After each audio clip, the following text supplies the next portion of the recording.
Last দুদিন ধরে শুধুই কলকাতায় বৃষ্টি হচ্ছে, বৃষ্টি আর বৃষ্টি। জামা কাপড় শুকোচ্ছে না, কিচ্ছু না, খুব খারাপ অবস্থা। আর বাড়িতে বাচ্চা থাকলে তো ভীষণ অসুবিধা হয়, কারণ ডেলি জামা কাপড় প্রচুর বেরোয়। তো যাই হোক, কালকে তো স্কুল যেতে পারেনি বৃষ্টির জন্যে, বাট আজকে তো যেতেই হবে, তো কিছু করার নেই। আর তো যাই হোক, তো চলো, ওয়েলকাম বলতেই ভুলে গেছি তোমাদের সবাইকে। Welcome back to another new blog from lovely বেঞ্জয়। আশা করি তোমরা সবাই খুব ভালো আছো, আমি খুব ভালো আছি। সবে দুলকে স্কুল থেকে দিয়ে এসে দিনের শুরুটা আজকে করলাম। তো ভাবলাম আজকে একটা ছোট্ট ভিডিও তোমাদের সাথে শেয়ার করি। আর ভিডিওতে আজকে তোমাদের সাথে থাকবে রান্না বান্না, গল্প, অনেক কিছু। তো চলো ভিডিওটা এখান থেকেই শুরু করা যাক। আর হ্যাঁ, আগেই বলে রেখেছিলাম যে একটা রান্না দেখাবো তোমাদের সাথে, কারণ আজকে দুন বাড়িতে বলেই গেছে ভাতও কিছুতেই খাবে না। যেটা বলছিলাম যে আজকে ছেলের আবদার, ভাত খাবে না বাড়ি এসে। আর উনি ফ্রাইড রাইস খেতে ভীষণ ভালোবাসে, আর চিকেন কষা হোক, মাটন কষা হোক, মাংসটা খায় না, ওই গ্রেভিটা খায়। যাই হোক, তো বাড়িতে সবই ছিল, আমার কাছে আনাই থাকে সবসময়, যেহেতু আমি মাঝে মাঝেই ওকে বানিয়ে দিই। তো আমার কাছে ইন্ডিয়া গেটের 1 কেজির প্যাকেট ছিল, তো সেখান থেকে বেশ কিছুটা চাল নিয়ে সেদ্ধ বসিয়ে দিই, কারণ আমার হাতেই 1 ঘন্টাই আছে, যার মধ্যে ম্যাক্সিমাম কাজকর্ম আমাকে সেরে যেতে হবে, কারণ আবার যেতে হবে দুনকে আনতে। তো যতটুকু সময় পেলাম তার মধ্যে চালটা আগে সেদ্ধ বসিয়ে দিলাম। আর চাল সেদ্ধ করার সময় আমি সব সময় কী করি জানো, তার মধ্যে একটুখানি সাদা তেল দিয়ে দিই, কারণ তাতে কি হয়, ভাতটা খুব সুন্দর ঝরঝরে হয়। আর এরই ফাঁকে তারপরে আবার নিজেকেও খেয়ে নিতে হবে, যেহেতু বললাম যে দুনকে আনতে যেতে হবে। আর একটু চালে নুনও দিয়ে দিয়েছিলাম।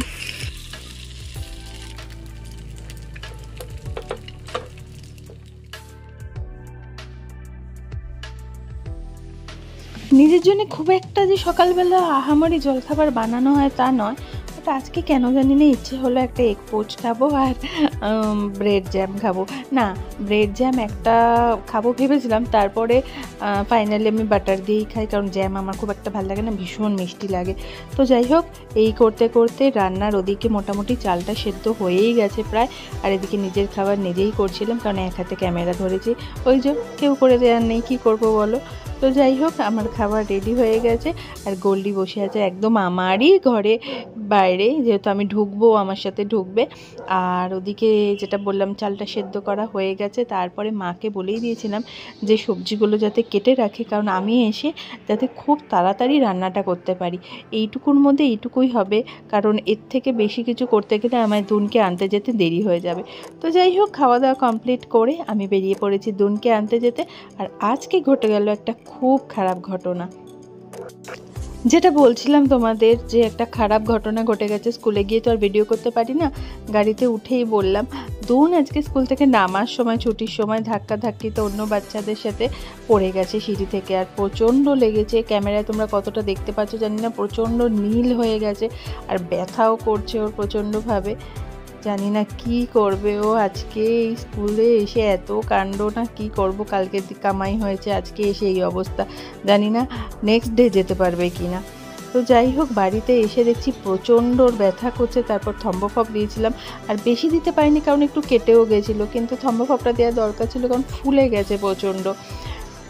দেখতেই পাচ্ছ প্রচণ্ড ব্যথা করছে, হ্যাঁ প্রচণ্ড প্রচণ্ড। এখন দেখা যাচ্ছে যে অনেকটা ব্যথা হয়েছে। যাই হোক, একটু গ্লুকন-ডি খাওয়ার পর তারপরে আমি চলে গেলাম রান্নার দিকে, কারণ আমার তো রান্নাটা শেষ করতেই হবে কিছু অল্প সময়ের মধ্যে। আর বাড়িতে এসে দেখি মা আমার কথা অনুযায়ী সব কিছু গুছিয়ে রেখেছে, কারণ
কিছুটা রান্না শেয়ার করছিলাম তোমাদের সাথে, তাই কথা বলছিলাম না।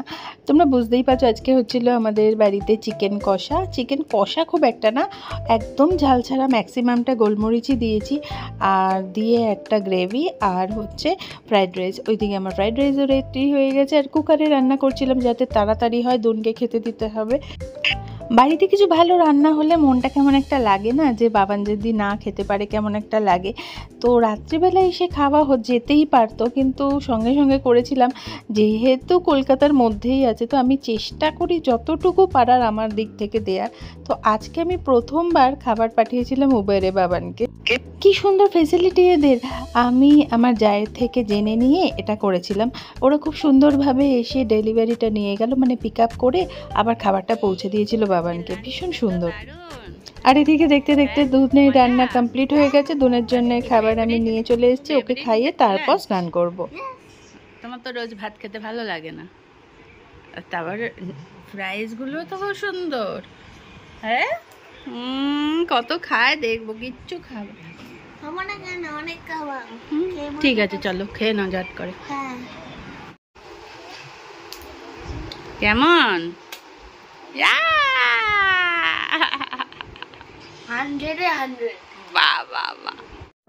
ওই যে বলছিলাম যে দুনকে খাইয়ে তারপর যাবো আমি স্নান করতে, কারণ দুনের খাওয়াটা আগে না করিয়ে আমি যদি স্নান করতে চাই, আর আজকে আমি শ্যাম্পু করবো ভেবেছিলাম, তো আমার শ্যাম্পু করতে গেলে প্রচণ্ড দেরি হয়ে যায়।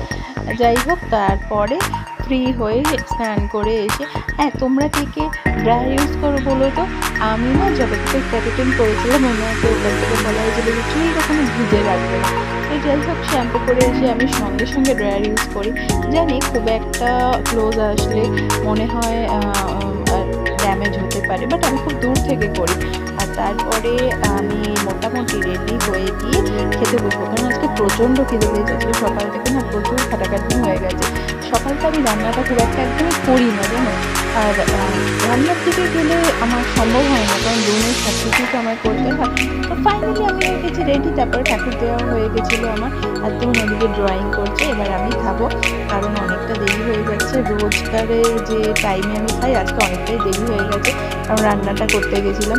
স্কুল থাকলে আমার খুব সুন্দর ডিসিপ্লিন লাইফ চলে, তা নাহলে পুরো একদম ভোগে। যাই হোক ফাইনালি নিজের খাবার সময় পাওয়া গেছে। আর আজকে কেন জানি না আমার এই খাবারটা ভীষণই ফেভারিট, বাট তাও কেন জানি না আজকে আমি একদমই খেতে পারছিলাম না। আর ওদিকে আরেকজন খেয়ে নাক ডাকছে রীতিমতো, আমি যদি শোনাতাম তাহলে তোমরা বুঝতে পারতে। আর দুন দেখছে ল্যাপটপে কার্টুন। তো চলো, আর আজকে কি হয়েছে জানো তো, হ্যাঁ ভাবছি হঠাৎ খাওয়ার পরে খাওয়ার পরে একটু রেস্ট নিয়ে আমাকে রেডি হতে হয়েছিল, মানে অনিচ্ছাকৃতই বলতে পারো, কারণ বাবান আজকে, আমরা ভেবেছিলাম বাকি যেটুকু শপিং আছে পুজো সেটুকু আজকে একটু তাড়াতাড়ি বেরিয়ে কমপ্লিট করবো, বাট ওয়েদার এত খারাপ, এত জোর বৃষ্টি হচ্ছে বাইরে, যে মানে তাড়াতাড়ি আর বেরোতে পারলামই না, কারণ প্রচণ্ড জল জমে গেছিলো আমার বাড়ির নিচে। তো বেরোতে বেরোতে প্রায় সন্ধেই হয়ে গেছে, বাট তখন কিন্তু না আর ইচ্ছেই করছিল না আমার বেরোনোর, বাট হালকা একটা কুর্তি পরে রেডি হয়েই গেছি। তার কারণ হচ্ছে ড্রাইভার দাদাকে বলা হয়ে গেছে, আর এখন ড্রাইভিংয়ের যে চার্জ নেয় 5 আওয়ার্সে 450 নেয় আমাদের এখানে, তোমার কার কোথায় কি নেয় আমি জানি না, আমাদের এখানে 5 আওয়ার্সে 450 নেয়, আর ক্যান্সেলেশন চার্জ নেয় 200। তো ভাবলাম বেকার টাকা দেবো, নষ্ট করব, তো চলো কোথাও একটু ঘুরেই আসি। তো আমরা ভেবেই বেরিয়েছিলাম যে কিছু কাজ যখন নেই, যাব কোথাও একটু হালকা স্টার্টার খেয়ে বাড়ি আসবো। তো যাই হোক, ওই ভেবেই কাজ করা, আমি রেডি হয়ে গেছি, আর আমি আর দুন বেরিয়ে গেছি। আর বাবানকে নেব রাস্তা থেকে, বাবান আমাদের জন্য চিড়িয়ামোড়ে অপেক্ষা করছে, ওখান থেকে আমরা একসাথে উঠবো, উঠে যাব পার্ক স্ট্রিট, ট্রিঙ্কাসে যাব, ওখানে কিছু খাবো, খেয়ে তারপরে আসবো, এই ভেবেই বেরোনো। আর আমরা মাঝ রাস্তায় দুজনে পাগলামি করতে করতে যাচ্ছিলাম, ওয়েট করছিলাম বাবানের সাথে দেখা হবে। আর এই দেখো আমার পাগল মাথায় রুমাল দিয়ে বসে আছে গাড়ির মধ্যে, কেউ করে এরকম দেখেছো? যাই হোক, এই গল্প করতে করতে যেতে যেতে বাবানের সাথে দেখা হয়ে গেছে, বাইরে প্রচণ্ড বৃষ্টি পড়ছে, বাবান ওয়েট করছিল, আর হ্যাঁ স্পেশাল একটা জিনিস নিয়ে ওয়েট করছিল যেটা আমাদের তিনজনেরই ফেভারিট, আর আজকের ওয়েদারের জন্য তো পারফেক্ট। বুঝতে পারছো কেউ কার কথা বলছি? ওই যে বাবান এসে গেছে, আর বলছি একটু ধৈর্য ধরো, বাবান হাতে করে নিয়ে এসছে আমাদের জন্যে পুরো একদম ফুটন্ত গরম চপ। কে কে ভালোবাসো বৃষ্টিতে চপ খেতে? আমরা তিনজন খুব ভালোবাসি, বৃষ্টিতে তো খুব ভালো লাগে। আর প্রচণ্ড গরম হলে সব থেকে বেশি ভালো লাগে আমাদের চপ খেতে। তো যাই হোক, গাড়িতে চপ খেতে খেতে যাচ্ছিলাম আমি তো ভাবতেই পারছিলাম, আমি দুখানা চপ খেয়ে নিয়েছিলাম, দুনও খাচ্ছিল আমাদের সাথে পাল্লা দিয়ে। আর চপ খেয়ে মানে চপ খাবারটা শেষ করতে পারিনি, তারই মাঝখানে চলে এসেছিলো ট্রিঙ্কাস। আমি তো বুঝতেই পারছিলাম না যে আমি কি করে ওখানে কিছু খাবো, কারণ দুটো চপ আমার পক্ষে অনেকটাই। তো গরম গরম খুব ভালো লাগছিলো, তাই খেয়ে নিয়েছি। খেয়েই তারপরে পৌঁছে ওখানে খেতে হবে, এটা একটু চাপের হয়ে গেছিলো। যাই হোক, তো আজকে বৃষ্টিতে চপ খেতে খেতে যাওয়াটা মানে অসাধারণ ছিল, গুড আইডিয়া। বাবানের এইটাকে আমি দারুণ লেগেছে, দারুণ খুব ভালো লেগেছে। তো যাই হোক, আমরা যখন পৌঁছে গেছি তখন রেট্রো মিউজিক হচ্ছিলো, যেহেতু বললাম যে 9টার পর ট্রিঙ্কাসের রেট্রো মিউজিক চলে, তো সেটাই আমাদের খুব একটা ভালো লাগে না, একদমই না। আমার তো পুরোটাই মাথার ওপর দিয়ে যায়, তো সেই জন্য একদম ভালো লাগে না। আমার ওই বলিউডটাই ভালো লাগে, তারপরে আর ভালো লাগে না। তো যাই হোক, হালকা ফুলকা কিছু খাবার অর্ডার দিয়েছিলাম, কর্ন পাঁপড় দিয়েছিলাম, আর আমি স্যুপ তো খেতে খুব ভালোবাসি, স্যুপ দিয়েছিলাম। তার সাথে দুন খাচ্ছিল ফ্রেঞ্চ ফ্রাই আর ফিশ অ্যান্ড চিপ, মানে ফিশ ফ্রাই এরকম কিছু ছিল। যাই হোক, আর হ্যাঁ, আলাকিভও দিয়েছিলাম একটা। মোটামুটি অনেক কিছুই দেওয়া হয়ে গেছিলো টুকটুক টুকটুক করে। তো এটা না একদম আজকে খেতে পাচ্ছিলাম না, আজকে কেন জানি না আলাকিভটা খুব খারাপ ছিল, খুব। যাই হোক, তো সব কিছু খেয়ে কমপ্লিট করে লাস্টে একটা আইসক্রিম খেয়ে, এই যে আইসক্রিমটা খাওয়ার পর আমি পুরো ভেবেই নিয়েছিলাম আজকে বাড়ি গিয়ে আর কিছুই খেতে হবে না। তো যাই হোক, আজকের মোটামুটি পুরো দিনটাই তোমাদের সাথে শেয়ার করলাম, একদম সকাল থেকে একদম রাত অবধি। তো আশা করি তোমাদের ভিডিওটা ভালো লেগেছে, খুব খারাপ লাগবে না। কমেন্ট করে জানিও কেমন লেগেছে। আর যখন আমাদের খাওয়া দাওয়া শেষ হয়ে আমরা বেরোই, তখন আবার বৃষ্টি নেমে গেছিলো।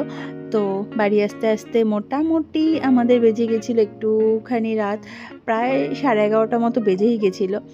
তো চলো, আজকের ভিডিওটা এই অবধি। আশা করি তোমাদের সবার খুব ভালো লেগেছে, তোমরা সবাই খুব ভালো থাকবে। আর হ্যাঁ, নেক্সট ভিডিওতে থাকছে একটা পুজোর শপিং ব্লগ, পুরো মিক্স অ্যান্ড ম্যাচ করে, পুরো টোটাল একটা শপিংয়ের ব্লগ। তো দেখতে ভুলো না কিন্তু। আবার দেখা হচ্ছে একটা নতুন ব্লগে। টাটা।